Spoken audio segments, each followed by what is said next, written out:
Got some more of those early memories I want to share. I remember in my dad's dotage when we were taking care of him for a year just before we had to give up and put him in a rest home, that I said, Dad, I remember you telling us that you were working all day with a team and yourself in a wagon for $1 a day. And he said, no. He said, you didn't get that story straight. He said, yes, I was paid $1 a day for my labor, but I was paid $2 a day for the wagon and the team. So it was a total of $3 a day. I don't know how far he drove, but that team and wagon came home with him every night, and he'd get up in the way. I remember him leaving in the dark to get over to wherever it was that he was working with it. Imagine that. You got to feed your horse, have your own wagon, you and the horse would work all day, $3. No wonder my dad objected when a farmer paid me $10 for a day's work. Didn't seem right to him at all. Well,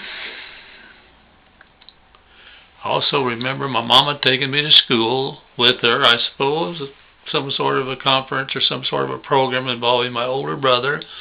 This was before I was old enough to go to school. Recess came, or maybe we got there early and it was recess time. All I know is I was being a big shot and got on the merry-go-round with the big boys. Bell rang and they all bailed out.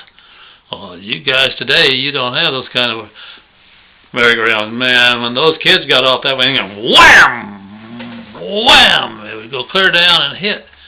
Well, being very dumb and very young, I jumped off when it was close to the ground.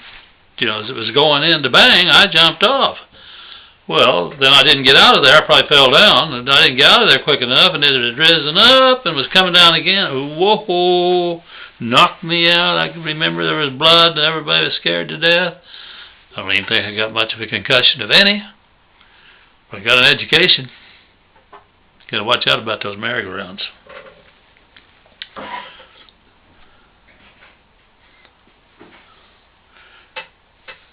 That little old country school, free home country school. Visited back there just a few years ago. Still kind of a park site now. No school there, but you could tell where it was. Across the street was a grove of trees, and I don't know the occasion, but I suppose it was kind of like a PTA deal. I remember being down there across the road one night. A lot of the parents, a lot of the kids, the teacher, and we were having a weenie roast over there. Hey, for a country boy, that was fun. First weenie roast I remember, first party of any kind I remember. It was lots of fun. Sparks a-flying, fire burnt down, the weenies were good. Then I also remember riding with one of my uncles as he did some farm work for his dad on a tractor with iron wheels. No tires whatsoever, iron wheels, and they had these little pointy things on the wheel all the way around. They were called lugs. And I remember hearing big discussions around the dinner table and in the evening with my uncles and my dad and grandpa debating these rubber tires. These rubber tires they're putting on some of the tractors and how they just couldn't be that good. A year or two later, though, Grandpa had to get uptown. He got him some rubber tires, and the first thing you know, he was just bragging about how much more comfortable those tires made riding on the tractor, and that you could pull a lot with them, maybe just almost as much as those old iron luggers. Was out when they were cutting wheat one summer, and I think maybe my younger brother and I both, but I know I was in the wheat bin where the wheat's coming in. As they were going down the road cutting the wheat, and they're watching the clock. Got to get out of the field early tonight because this is the night that Joe Louis is fighting that German, that SCHMELLING feller. Man, they were watching the clock close. They shuttered down, had just gotten into the car, turned on the car radio. The fight's already over. Joe Louis knocked out SCHMELLING in the first round, and you never heard so much happiness on the announcer's part. The cheering at the place wherever it took place. And right there in that car, I mean, we were pulling for that black man to whip that snotty German, and he did. He did, and he did it quickly. It was almost like a miracle, almost like God ordained it.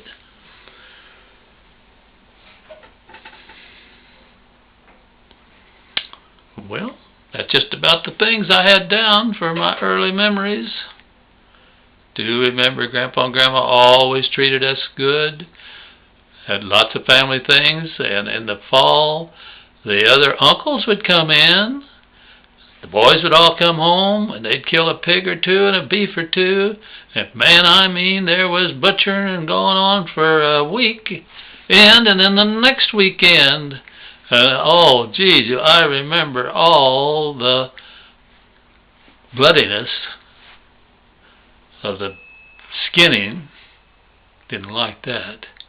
And I remember watching those fellows scrape those hogs to get that hair off of them. It was an amazing thing. They'd scald those hogs, and had a board thing they laid them out on, and just scrape away and pull that, give them a shave and a haircut, I guess. I know we ate the liver early. I know they made mincemeat.